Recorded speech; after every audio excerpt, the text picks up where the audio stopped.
தமிழ் சுருக்கெழுத்து பிப்ரவரி 2003. 10 வினாடிகள் 5 வினாடிகள். Ready, start. மாண்புமிகு பேரவைத் தலைவர் அவர்களே, அவை முன் வைக்கப்பட்டுள்ள அரசினர் சட்ட முன்வடிவு மீது பல உறுப்பினர்கள் பல்வேறு அரிய நல்ல கருத்துக்களை தெரிவித்திருப்பதற்காக அவர்கள் அத்தனை பேர்களுக்கும் என்னுடைய நன்றியை தெரிவித்துக் கொள்கிறேன். ஒரு சில உறுப்பினர்கள் தொழிலாளர்கள் நடத்துகின்ற போராட்டங்கள் குறித்து என்னிடமிருந்து விளக்கம் தேவை என்று கேட்டிருக்கிறார்கள். நான் அவையில் விளக்கம் அளிப்பதற்கான வாய்ப்பினை நல்கியமைக்காக அந்த உறுப்பினர்களுக்கும் உள்ளபடியே என்னுடைய நன்றியை தெரிவித்துக் கொள்ள கடமைப்பட்டிருக்கிறேன்.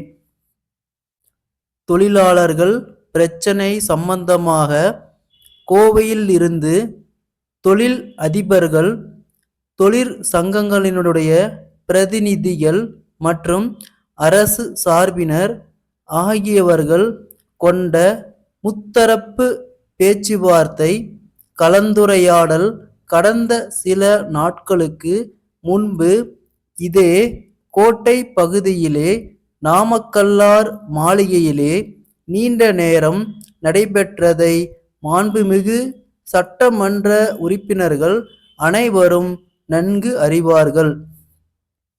அன்றைய தினம் நடைபெற்ற பேச்சுவார்த்தையின் போது பல கருத்துக்கள் அனைத்து தரப்பினர்களாலும் விவரமாக எடுத்து சொல்லப்பட்டிருக்கின்றன.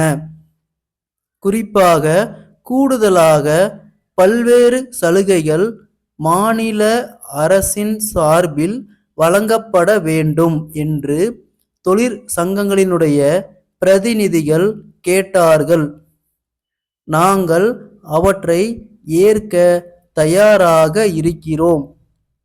ஆனால் அவற்றிலே பெரும் பகுதிக்கு பொறுப்புடையது மத்திய அரசுதான் என்று அப்போதே நான் புள்ளி விவரங்களுடன் எடுத்து சொன்னதை அனைவரும் ஒருமனதாக ஏற்றுக்கொண்டார்கள் என்பதை இங்கே நான் சுட்டிக்காட்ட கடமைப்பட்டிருக்கிறேன்.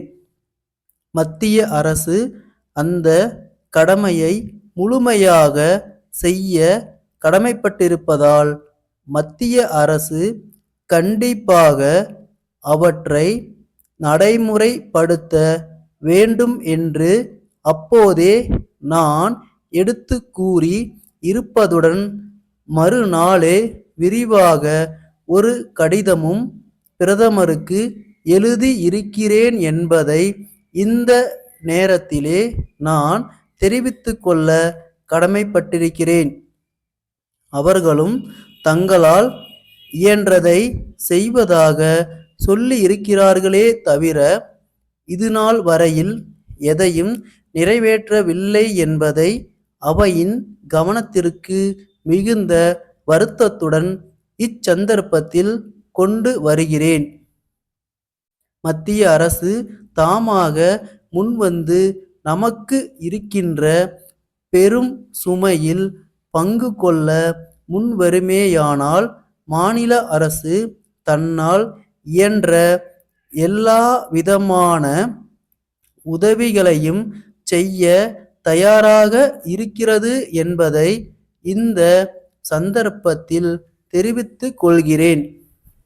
மத்திய அரசிற்கு முழுக்க முழுக்க பொறுப்புடையது என்ற காரணத்தினாலேதான் தொழிலாளர்கள் கூட ரயிலை நிறுத்துகின்ற அளவிற்கு தீவிரமாக போராட்டத்திலே ஈடுபட்டிருக்கின்றார்கள் என்று சொன்னால் அது மிகையல்ல.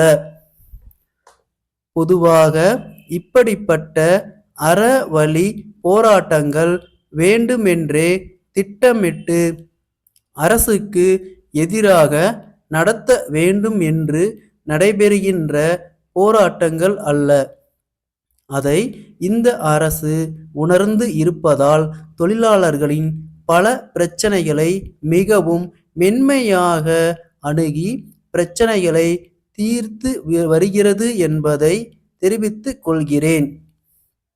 திருச்சி அன்னை சத்யா நகர் எண் 3 பிள்ளையார் கோயில் தெருவில் உள்ள திரு தமிழரசன், சென்னை அண்ணா சாலையில் உள்ள தமிழ்நாடு தொழில் முதலீட்டு கழக இயக்குனர் அவர்களுக்கு எழுதும் கடிதம்.